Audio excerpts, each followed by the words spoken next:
നമസ്കാരം. പത്തനംമാറ്റ സീരിയലിൻ്റെ ഒരു പുതുപുത്തൻ വിശേഷത്തിലേക്ക് എല്ലാവർക്കും സ്വാഗതം. വരാൻ പോകുന്ന ഒരു അടിപൊളി കിഡിലൻ എപ്പിസോഡ് വിശേഷത്തിലേക്കാണ് നമ്മൾ പോകുന്നത്. അതെന്താണെന്ന് വെച്ചാൽ, നമ്മുടെ ജലജയോട് ഇത്രയധികം ശത്രുത എന്തുകൊണ്ടാണ് നാഗേന്ദ്രന് വന്നതെന്നും നാഗേന്ദ്രനെ എന്തുകൊണ്ടാണ് ജലജ ഒഴിവാക്കിയതെന്നുള്ളതിൻ്റെ ഉത്തരവാകാണ് കേട്ടോ. അന്ന് ആ നെക്ലേസിൻ്റെ കേസിൽ മാത്രമല്ല ജലജ നാഗേന്ദ്രനെ ഒഴിവാക്കുന്നത്.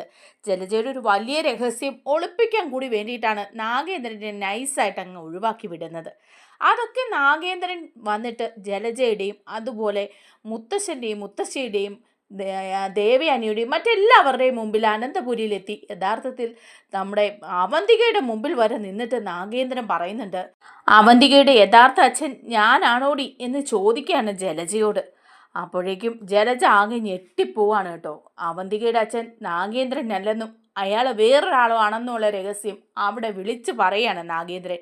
എല്ലാവരും അത്ഭുതപ്പെട്ടും അന്തം വിട്ടും പോകുന്ന ആ ഒരു രംഗത്തിലേക്കാണ് നമ്മൾ പോകുന്നത്. നമ്മുടെ വീഡിയോ ഇഷ്ടമായാൽ ലൈക്ക് ചെയ്യണേ, ഹൈപ്പ് ചെയ്യണേ, ചാനൽ കൂടി ഒന്ന് സബ്സ്ക്രൈബ് ചെയ്ത് സപ്പോർട്ട് ചെയ്യണേ. അങ്ങനെ ജലജയെക്കുറിച്ചിട്ട് പല കാര്യങ്ങളും നാഗേന്ദ്രൻ്റെ ഉള്ളിലുണ്ട്. അതെല്ലാം പറയാൻ വേണ്ടിയിട്ട് നമ്മുടെ മുത്തശ്ശനോട് പല പ്രാവശ്യം നാഗേന്ദ്രൻ അന്ന് അപേക്ഷിച്ചതാണ്. പക്ഷേ മുത്തശ്ശൻ അതൊന്നും കേൾക്കാൻ ചെവിക്കൊണ്ടില്ല. അത് തന്നെയാണ് നാഗേന്ദ്രൻ്റെ ശത്രുതയ്ക്ക് ഏറ്റവും വലിയ കാര്യവും. അന്ന് ഇതുപോലെ തന്നെ ഈ സ്വർണം നെക്ലേസ് മാറ്റിയിട്ട് മറ്റൊന്ന് വെച്ച സമയത്ത് ജലജ നിഷ്കരുണം നാഗേന്ദ്രനെ തള്ളുകയായിരുന്നു ചെയ്തത്. പക്ഷേ നാഗേന്ദ്രൻ പല പ്രാവശ്യം മുത്തശ്ശൻ്റെ അടുത്ത് ചെന്ന് പറയുന്നുണ്ട്, അത് ഞാനല്ല തെറ്റ് ചെയ്തത്, അതിൻ്റെ കാരണം ജലജയാണ്. ജലജ പറഞ്ഞിട്ടാണ് ആ നെക്ലേസ് ലോക്കറിൽ നിന്ന് എടുത്ത് ജലജ തന്നെയാണ് അത് മാറ്റി വെച്ചത് എന്നുള്ള കാര്യമൊക്കെ പറയണമെന്നുണ്ട് നാഗേന്ദ്രന്. പക്ഷേ അതൊന്നും സാധിക്കുന്നില്ല കേട്ടോ. അതേസമയം ജലജ എല്ലാത്തിനും കൂടെ നിന്നോളാം എന്ന് പറഞ്ഞിട്ടും ആ സമയത്ത് നാഗേന്ദ്രൻ ഇറങ്ങിപ്പോകുന്ന സമയത്ത് ജലജ വിളിക്കുന്നുണ്ട്. ജലജയെ വിളിക്കുമ്പോൾ ജലജ പറയുന്നുണ്ട്, ഇല്ല ഞാൻ നിങ്ങളുടെ കൂടെ വരില്ല, ഞാനിപ്പോൾ നിങ്ങളുടെ കൂടെ വന്നിട്ട് എന്ത് ചെയ്യാനാ, ഈ കുട്ടികളെയും കൊണ്ട് ഞാൻ നിങ്ങളുടെ കൂടെ വരാൻ ഉദ്ദേശിക്കുന്നൊന്നുമില്ല എന്ന് പറയാണ് കേട്ടോ. അതിനുശേഷമാണ് ട്വിസ്റ്റ്. നാഗേന്ദ്രൻ അവിടുന്ന് ഇറങ്ങി പോവാണ് ചെയ്യുന്നത്. നാഗേന്ദ്രൻ പോയി കഴിയുമ്പോഴും ജലജയ്ക്ക് യാതൊരു കൂസലുമില്ല കേട്ടോ. അതേസമയം നാഗേന്ദ്രനെ ഒരു ദുഷ്ടനായിട്ടാണ് ജലജ അവിടെ അവതരിപ്പിച്ചിരിക്കുന്നത്. മുത്തശ്ശൻ്റെയും മുത്തശ്ശിയുടെ അടുത്ത് ചെന്ന് ജലജ പറയുന്നുണ്ട്, അതെ അച്ഛാ, ഇതുവരെ അയാൾ ഇറങ്ങിപ്പോയിട്ടൊന്ന് തിരികെ വന്നു പോലുമില്ല. ഒന്നുമെങ്കിലെങ്കിലും അയാളുടെ 2 കുഞ്ഞുങ്ങൾ എൻ്റെ കയ്യിലില്ലേ, അവരുടെ കാര്യങ്ങൾ എന്തായെന്നറിയാനോ ഒന്ന് നോക്കാനോ പോലും അയാളൊന്ന് തിരിഞ്ഞു വരാതിരുന്നത് എനിക്ക് ഒരുപാട് വിഷമമുണ്ട് എന്ന് പറയാണ്. അപ്പോൾ മുത്തശ്ശനും മുത്തശ്ശിയും പറയുന്നുണ്ട്, അത് നേരാ, അവൻ ഇത്രയൊരു ദുഷ്ടനാണെന്ന് വിചാരിച്ചില്ല.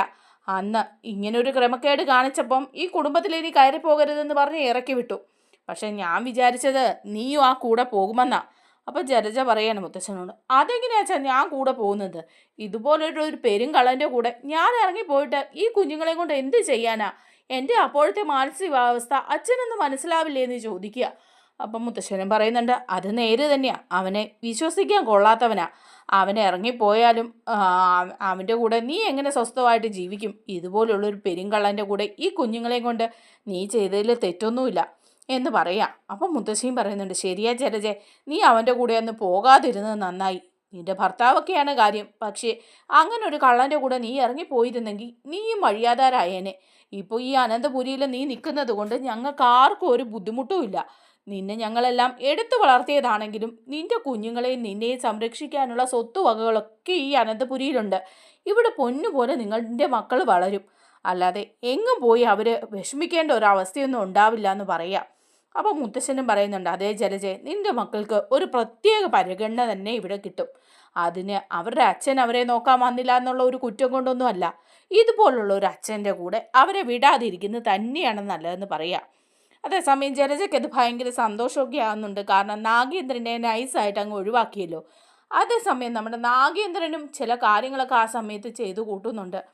നാഗേന്ദ്രനാണെങ്കിൽ ഇറങ്ങിപ്പോയി കഴിയുമ്പോൾ ജലജയോട് നല്ല ദേഷ്യമാവുന്നുണ്ട്. നാഗേന്ദ്രൻ്റെ ഫ്രണ്ടിനോട് പറയുന്നുണ്ട്, എന്നെ അവിടെ നിന്ന് ഇറക്കി വിട്ടു, അതിന് കാരണം അവളാണ്.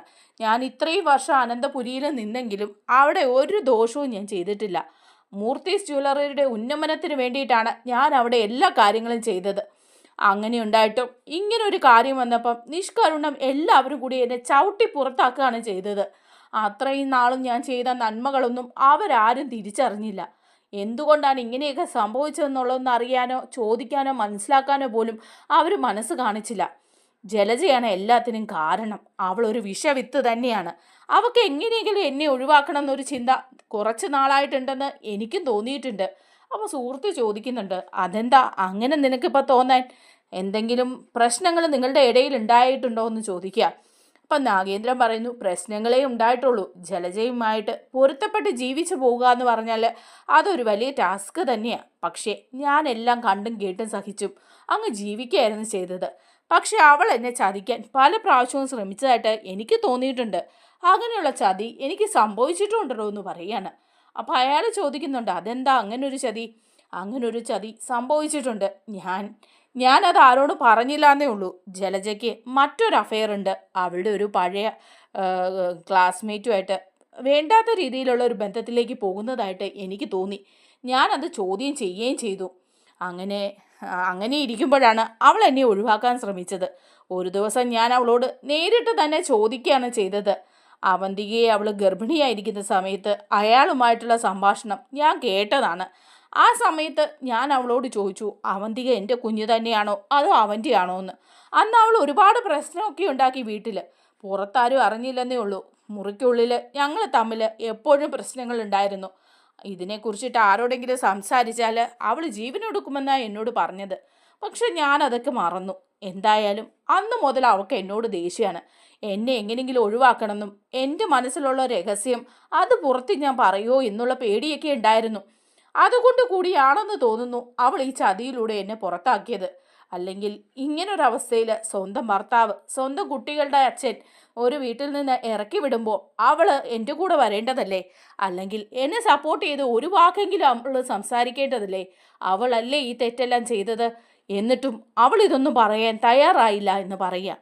അങ്ങനെ നാഗേന്ദ്രൻ്റെ മനസ്സിൽ അങ്ങനെ വലിയൊരു സത്യം നിലനിൽക്കുകയാണ്. ആദർശ് ഇതിനെക്കുറിച്ചൊക്കെ അന്വേഷിക്കുന്നത്. പിന്നീട് ജലജയെ പല പ്രാവശ്യം കാണാനും അതുപോലെ തന്നെ ജലജയ്ക്ക് വേണ്ടി കുഞ്ഞുങ്ങളെ കാണാനും ഒക്കെ വേണ്ടി നാഗേന്ദ്രൻ ശ്രമിക്കുന്നുണ്ട്. മൂർത്തി മുത്തശ്ശനെ കണ്ട് സംസാരിക്കാനും ശ്രമിക്കുന്നുണ്ട്. മൂർത്തി മുത്തശ്ശനാണെങ്കിൽ പല പ്രാവശ്യവും നാഗേന്ദ്രനെ നിഷ്കരുണം തള്ളിക്കളയാണ് ചെയ്തത്. ജലജ ആ ഭാഗത്തേക്ക് പോലും നാഗേന്ദ്രനെ അടുപ്പിച്ചില്ല, കുഞ്ഞുങ്ങളെ കാണാൻ അനുവദിച്ചുമില്ല. വലിയൊരു ഭീകരനെ പോലെ ആക്കി മാറ്റുകയായിരുന്നു എല്ലാവരുടെയും മുമ്പിൽ നാഗേന്ദ്രൻ്റെ കുറ്റങ്ങൾ മാത്രം കുഞ്ഞുങ്ങളോട് പറഞ്ഞു കൊടുക്കുകയൊക്കെ ചെയ്യായിരുന്നു. അങ്ങനെ ഇരുന്ന സമയത്താണ് അവന്തിക അയർലൻഡിൽ പഠിക്കാൻ പോകുന്നത്. അവന്തിക അയർലൻഡിൽ പഠിക്കാൻ പോയ സമയത്താണ് ഈ നാഗേന്ദ്രൻ അവന്തികയുമായി ബന്ധപ്പെടുന്നത്. അങ്ങനെ അമ്മയെക്കുറിച്ചിട്ടുള്ള കാര്യങ്ങളും തനിക്ക് സംഭവിച്ച തെറ്റുകളും തന്നെ അവിടെ നിന്ന് പുറത്താക്കാനുണ്ടായ കാരണങ്ങളും എല്ലാം നാഗേന്ദ്രൻ അവന്തികയോട് പറഞ്ഞിരുന്നു. അങ്ങനെ അവന്തിക നാഗേന്ദ്രനുമായി ചേർന്ന് ജ്വല്ലറിയിലേക്ക് കൂട്ടു നിൽക്കുകയും മൂർത്തീസ് ജ്വല്ലറിയെ തോൽപ്പിക്കണം എന്നുള്ളൊരു ചിന്ത നാഗേന്ദ്രൻ്റെ മനസ്സിലേക്ക് കൂടുതലായിട്ട് കടത്തിവിടുകയും ചെയ്യുകയാണ്. ആ ഒരു കാര്യത്തിലൂടെ നാഗേന്ദ്രൻ ജയിച്ച് വന്ന സമയത്താണ് ഈ പ്രശ്നങ്ങളെല്ലാം ഉണ്ടാകുന്നത് കേട്ടോ. അത്രയും വരെ ആയി കഴിയുമ്പോഴാണ് നമ്മുടെ ആദർശ് ഈ സത്യങ്ങളെല്ലാം അറിയുന്നത്. ആദർശ് പക്ഷേ ജലജയുമായുള്ള നാഗേന്ദ്രൻ്റെ പ്രശ്നങ്ങളെക്കുറിച്ചിട്ടൊന്നും അറിയുന്നില്ല. അതിനു മുമ്പുള്ള ഭാഗം വരെ ആദർശ് അറിയുന്നുണ്ട്. അങ്ങനെ ആദർശ് നാഗേന്ദ്രനെ ഒരു നല്ല ഇമേജ് ആദർശിൻ്റെ മനസ്സിലുണ്ടാവുകയാണ്. ആദർശ് നയനയോട് പറയുന്നുണ്ട്, നയനെ, നാഗേന്ദ്രൻ അത്ര വലിയ ദുഷ്ടനൊന്നും അല്ല. അപ്പച്ചിയുടെ കയ്യിലിരിപ്പ് കൊണ്ട് കൂടിയാണ് അയാൾ ആ വീട്ടിൽ നിന്ന് പുറത്താകേണ്ടി വന്നത്. അന്ന് മൂർത്തീസ് ജ്വല്ലറിയിൽ നിന്ന് പെരുങ്കള്ളൻ എന്ന പേര് കേട്ട് ഇറങ്ങേണ്ടി വന്നത് ചെറിയൊരു വിഷമമൊന്നും അല്ല അയാൾക്ക് ഉണ്ടാക്കിയിരിക്കുന്നത്. കാര്യം അയാൾ വന്ന കാലം തൊട്ട് മൂർത്തീസ് ജ്വല്ലറിക്കും വേണ്ടിയും കുടുംബത്തിന് വേണ്ടിയും നന്നായിട്ട് ത്യാഗം സഹിച്ച ആളാണ്. എന്നിട്ടും ഒരു കരിയേപ്പില പോലെ എല്ലാവരും ചവിട്ടി പുറത്താക്കിയപ്പോൾ അയാളുടെ മനസ്സിൽ നല്ല വേദനയുണ്ടായി. കൂടെ നിൽക്കുമെന്ന് കരുതിയ ഭാര്യയും മക്കളും പോലും കൂടെ ഇല്ലാതായപ്പോൾ അയാൾക്കത് സഹിക്കാൻ പറ്റാതായി. അതുകൊണ്ടാണ് അയാൾക്ക് മൂർത്തീസ് ജ്വല്ലറിയോടും അനന്തപുരി തറവാടിനോടും ഇത്രയധികം ശത്രുതയുണ്ടായതെന്ന് പറയാം. അപ്പോൾ നയനിയും പറയുന്നുണ്ട്, ശരിയാ ആദർശേട്ടാ, അതുകൊണ്ടായിരിക്കും നമ്മളൊക്കെ അയാളെ ഒരുപാട് തെറ്റിദ്ധരിച്ചു. പക്ഷേ നാഗേന്ദ്രൻ്റെ ആ നിരപരാധിത്വം മുത്തശ്ശനെ ഒന്ന് ബോധ്യപ്പെടുത്തണ്ടേ ആദർശേട്ടാ എന്ന് ചോദിക്കുക. അപ്പോൾ ആദർശ് പറയുന്നുണ്ട്, ശരിയാ, മുത്തശ്ശനും ആ കാര്യങ്ങളൊക്കെ അറിയണം. അന്ന് അയാൾ മുത്തശ്ശനാൽ ഒത്തിരി തഴയപ്പെട്ടു. കാര്യങ്ങളൊക്കെ കേട്ടറിയാൻ മുത്തശ്ശൻ നിന്നിരുന്നെങ്കിൽ ഈ പ്രശ്നങ്ങളൊന്നും ഉണ്ടാവില്ലായിരുന്നു. അതെങ്ങനെയാ? മുത്തശ്ശൻ ഒരാൾ തെറ്റുകാരനാണെന്ന് കണ്ടാൽ പിന്നെ അയാളെക്കുറിച്ച് ശരിയായ വിവരങ്ങൾ അറിയാതെ അയാളെ ആ ഭാഗത്തേക്ക് പോലും അടുപ്പിക്കില്ല. എൻ്റെ കാര്യം നിനക്കറിയാലോ, നമ്മൾ ഈ വീട് വിട്ട് ഇറങ്ങേണ്ടി വന്നതിൻ്റെ കാര്യം അറിയാലോ എന്ന് പറയാം. അപ്പം നയനയും പറയാ ശരിയാ, അങ്ങനെയാണെങ്കിൽ അപ്പച്ചിയുടെ പ്രശ്നങ്ങൾ കൊണ്ടായിരിക്കണം അയാൾ ഇങ്ങനെയൊക്കെ ആയത്. നമുക്ക് നേരിട്ടൊന്ന് പോയി അയാളെ കണ്ടാൽ ആദർശേട്ടാ എന്ന് ചോദിക്കുകയാണ്. അപ്പോൾ ആദർശം പറയുന്നുണ്ട്, അതെ ഞാൻ പോകാനിരിക്കുകയാണ്. നാഗേന്ദ്രനെ പോയി നേരിട്ട് കാണണം, കുറച്ച് കാര്യങ്ങൾ സംസാരിച്ച് അതിന് ക്ലാരിറ്റി ഉണ്ടാവണം, ഇങ്ങോട്ട് തിരികെ കൊണ്ടുവരികയും ചെയ്യണം, മുത്തശ്ശനുമായിട്ട് നേരിൽ കണ്ട് സംസാരിക്കാൻ എന്ന് പറയണം. അങ്ങനെ ആദർശ് നാഗേന്ദ്രനെ കാണാനായിട്ട് പോവാണ് കേട്ടോ. അപ്പം നാഗേന്ദ്രൻ്റെ അടുത്ത് ചെന്ന് കഴിയുമ്പോൾ നാഗേന്ദ്രൻ ഭയങ്കര ദേഷ്യത്തിൽ തന്നെയാണ്. നാഗേന്ദ്രൻ ചോദിക്കുകയാണ്, എന്തിനാണ് നീ ഇപ്പം ഇങ്ങോട്ട് വന്നത്, എന്ത് കാര്യത്തിനാണ്? ഞാൻ നിങ്ങൾക്ക് ഉപദ്രവം ഒന്നും ചെയ്യുന്നില്ലല്ലോ. അന്നത്തെ ആ ശത്രുത എൻ്റെ മനസ്സിലുണ്ടായിരുന്നു, പക്ഷെ ഞാനിപ്പോൾ അതൊക്കെ വിട്ടു. ഇനി അതിൻ്റെ പേരിൽ തർക്കിക്കാനാണെങ്കിൽ എന്തിനാ ഇങ്ങോട്ട് വന്നതെന്ന് ചോദിക്കുക. അപ്പോൾ ആദർശ് പറയുന്നുണ്ട്, അതിൻ്റെ പേരിൽ തർക്കിക്കാനൊന്നും അല്ല ഞാൻ വന്നത്, ഞാൻ വേറൊരു കാര്യം സംസാരിക്കാൻ വേണ്ടിയിട്ടാണ് വന്നത് എന്ന് പറയാണ്. അപ്പം നാഗേന്ദ്രൻ ചോദിക്കുക, എന്ത് കാര്യം ഇനിയിപ്പം നിനക്ക് അറിയേണ്ടതെന്ന് ചോദിക്കുകയാണേ. അപ്പോൾ പറയുന്നുണ്ട്, അതെ നിങ്ങളുടെ പഴയകാല ചരിത്രങ്ങളൊക്കെ കുറേയൊക്കെ ഞാൻ മനസ്സിലാക്കി എന്ന് പറയാം. ഓഹോ, നീ അതെല്ലാം മനസ്സിലാക്കിയോ? ആരാ നിനക്കിത് പറഞ്ഞു തന്നത്? നിന്റെ മുത്തശ്ശനാണോ അതോ ജലജയോ? അപ്പോഴേക്കും ആദർശ് പറയുക, അല്ല ശങ്കരേട്ടനാ ഇതെല്ലാം പറഞ്ഞു തന്നതെന്ന് പറയാണ്. അപ്പോഴേക്കും നാഗേന്ദ്രൻ ചോദിക്കുക, ശങ്കരേട്ടനെ നീ പോയി കണ്ടോ? എന്നിട്ട് ശങ്കരേട്ടൻ എല്ലാ കാര്യങ്ങളും സത്യസന്ധമായിട്ട് തന്നെയാണോ നിന്നോട് പറഞ്ഞത്, അതോ അവരുടെ രണ്ടുപേരുടെയും ഭാഗത്ത് നിന്നാണോ സംസാരിച്ചത്? അപ്പോൾ ആദർശ് പറയുന്നുണ്ട്, ശങ്കരേട്ടൻ സത്യസന്ധമായിട്ട് തന്നെയാണ് കാര്യങ്ങളെല്ലാം പറഞ്ഞു തന്നത്. നിങ്ങളെക്കുറിച്ചുണ്ടായിരുന്ന തെറ്റിദ്ധാരണ എനിക്കിപ്പോൾ മാറി. പറഞ്ഞു കേട്ട അറിവേ ഉണ്ടായിരുന്നുള്ളൂ. അന്ന് അപ്പച്ചിയും മറ്റുള്ളവരും ഒക്കെ പറഞ്ഞത് നിങ്ങളൊരു ദുഷ്ടനാണെന്നും കമ്പനിയിൽ ക്രമക്കേട് നടത്തിയതിന് മുത്തശ്ശൻ ഇവിടുന്ന് പുറത്താക്കിയെന്നുമാണ്. പിന്നീട് സ്വന്തം മക്കളെ പോലും കാണാൻ ഒന്ന് തിരിഞ്ഞു കയറാത്ത ഒരു ദുഷ്ടനായിട്ടാണ് അനന്തപുരിയിൽ നിങ്ങളെ ചിത്രീകരിച്ച് വെച്ചിരുന്നത്. പക്ഷെ ശങ്കരേട്ടൻ കാര്യങ്ങളൊക്കെ പറഞ്ഞപ്പോൾ എൻ്റെ ആ ഒരു പ്രതീതി മാറി കിട്ടിയിട്ടുണ്ടെന്ന് പറയാണ്. അപ്പം നാഗേന്ദ്രൻ പറയാണ്, അതെ അങ്ങനെയായിരിക്കുമല്ലോ അവിടെ എന്നെ ചിത്രീകരിച്ച് വച്ചിരിക്കുന്നത്. അതുകൊണ്ടാണ് എനിക്ക് മൂർത്തിസ് ജ്വല്ലറിയോട് ഇത്രയധികം വൈരാഗ്യം വരാൻ കാരണം. ആദർശേ, നീ ഒരു കാര്യം മനസ്സിലാക്കണം, അന്ന് ഞാൻ ആ വീട്ടിൽ നിന്ന് ഇറങ്ങിക്കഴിഞ്ഞ് അനുഭവിച്ച ദുരിതങ്ങൾ അത് പറഞ്ഞറിയിക്കാൻ പറ്റാത്തതാണ്. ജലജയാണ് എന്നെ ചതിച്ചത്. അവള് ആ നെക്ലേസ് മാറി ഡ്യൂപ്ലിക്കേറ്റ് വെച്ചു, എന്നിട്ട് അത് എൻ്റെ തലയിൽ വെച്ചു. എന്നിട്ട് അവസാന നിമിഷം അനന്തപുരിയിൽ നിന്നും മൂർത്തിസ് ജ്വല്ലറിയിൽ നിന്നും ഒരു പെരുങ്കള്ളനെ പോലെ എല്ലാവരും കൂടി എന്നെ ചവിട്ടി പുറത്താക്കിയപ്പോൾ അവളും എന്നെ തള്ളിപ്പറയുകയാണ് ചെയ്തത്. അവളെയും എൻ്റെ കുഞ്ഞുങ്ങളെയും ഞാൻ വിളിച്ചിട്ട് അവൾ എൻ്റെ കൂടെ വന്നില്ല. നിങ്ങളുടെ കൂടെ ഞാൻ വന്നിട്ട് എന്ത് ചെയ്യാനാന്ന് ചോദിച്ചു. അവൾക്ക് വേറെ പല ഉദ്ദേശവും ഉണ്ടായിരിക്കും, പക്ഷേ കുഞ്ഞുങ്ങളെ പോലും എന്നിൽ നിന്ന് ഒഴിവാക്കി. എല്ലാവരുടെ മുമ്പിൽ എന്നെ ഒരു ദുഷ്ടനായിട്ട് ചിത്രീകരിച്ചു. എന്നെ ഒറ്റപ്പെടുത്തി. ഒരുപാട് വർഷങ്ങൾ ഞാൻ അങ്ങനെ ഒറ്റപ്പെട്ടു. ഓരോ ജോലികൾ ചെയ്യുമ്പോഴും ഓരോ രൂപ കൂട്ടി വയ്ക്കുമ്പോഴും പണം ഉണ്ടാക്കണം എന്നുള്ള ഒരാർത്തിയായിരുന്നു എൻ്റെ മനസ്സിൽ. അനന്തപുരിയിൽ എത്തണം, മൂർത്തിസ് ജ്വല്ലറിയേക്കാളും ഉയരങ്ങളിൽ എൻ്റെ ബിസിനസ് സാമ്രാജ്യം എനിക്ക് കെട്ടിപ്പടുക്കണം. അങ്ങനെ അനന്തമൂർത്തിയോടും ജലജയോടുമല്ല എൻ്റെ പക വീട്ടണം. എൻ്റെ മക്കളെ എൻ്റെ കൂടെ ചേർത്ത് നിർത്തണം എന്നൊക്കെ ഞാൻ ആഗ്രഹിച്ചു. അതൊരു തെറ്റായിട്ട് എനിക്ക് തോന്നിയില്ല. പക്ഷേ ഞാനിപ്പോൾ ലോകത്തെ ഏറ്റവും വലിയ ചതിയനാ എല്ലാവരുടെയും മുമ്പിൽ എന്ന് പറയാം. ആദർശ് പറയുന്നുണ്ട്, എനിക്ക് നിങ്ങളെ മനസ്സിലാക്കാൻ പറ്റും.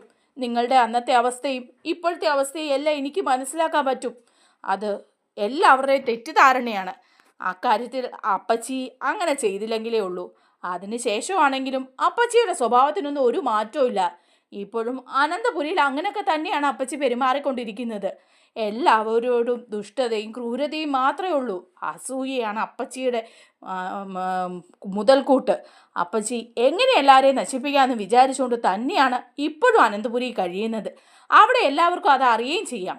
അപ്പച്ചിയുടെ തനി പകർപ്പാണ് അഭി. നിങ്ങളുടെ സ്വഭാവവും അവനുണ്ടാകുമെന്നാണ് ഞാൻ വിചാരിച്ചത്. പക്ഷേ അവന് നിങ്ങളുടെ സ്വഭാവമല്ല, അപ്പച്ചിയുടെ മാത്രം സ്വഭാവമാണ്. ഒരു ചതിയനും ക്രൂരനുമാണ് അവൻ. അവൻ്റെ കഥകളൊക്കെ നിങ്ങൾക്കറിയാമല്ലോ. അപ്പം നാഗേന്ദ്ര പറയാണ്, അതെ അവൻ്റെ കഥകളൊക്കെ എനിക്ക് നന്നായിട്ടറിയാം.